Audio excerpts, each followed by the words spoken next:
কণ্ঠশিল্পী সালমা এবং সংসদ সদস্য শিবলি সাদিকের মধ্যে আনুষ্ঠানিকভাবে বিচ্ছেদ হয়ে গেছে, কিন্তু সম্প্রতি সালমার দ্বিতীয় বিয়ের গুঞ্জন উঠলে আবারও শিবলি সাদিকের দেয়া অভিযোগগুলো সামনে চলে আসে। শিবলি সাদিক এবং শিবলি সাদিকের পরিবারের দেয়া অভিযোগ অনুযায়ী প্রথমত সালমা রাত বিরাতে বাইরে গিয়ে কাজ করতে চাইতেন।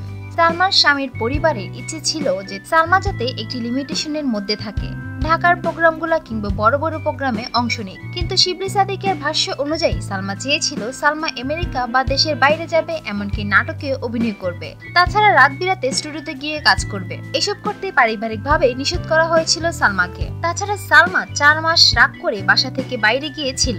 এরপরে একসময় ফিরে আসে, সে তার মোহরানা দাবি করে, এমনকি সে তার সঙ্গে কাজে নিয়ে আসে। এছাড়া সালমা ও শিবলি সাদিকের একমাত্র মেয়ে স্নেহা সম্পর্কে শিবলি সাদিক জানান, মেয়ের টেক কেয়ার সে আগেও করতো না, এমনকি মেয়ের ধারও ধারতো না, মেয়ের কোনো যত্ন করতেন না সালমা, এমনটাই জানালেন শিবলি সাদিক ও শিবলি সাদিকের পরিবার। শিবলি সাদিক অভিযোগ করেন যে সালমা আর্থিক সচ্ছলতার জন্যই বিয়ে করেছিলেন তাকে, সংসার করার কোনো ইচ্ছাই তার ছিল না। এছাড়া সালমার পড়াশোনা নিয়েও অভিযোগ ছিল শিবলি সাদিকের।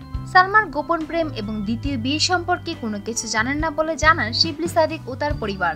বিনোদন জগতের আরো নিত্য নতুন খবর জানতে আমাদের চ্যানেলটি সাবস্ক্রাইব করতে ভুলবেন না। Like, comment.